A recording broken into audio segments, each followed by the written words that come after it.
Hi there. Welcome to episode 6 of Biology Made Simple.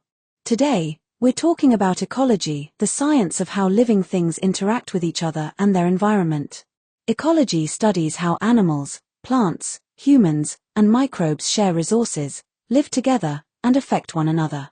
It's like a giant web where everything is connected. Every organism impacts the world around it.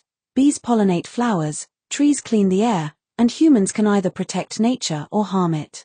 Understanding ecology helps us preserve the planet, fight pollution, and make smart choices from recycling to what we eat. So hit that subscribe button, give this video a thumbs up, and let us know in the comments, do you want to learn how ecosystems work or what sustainable living really means?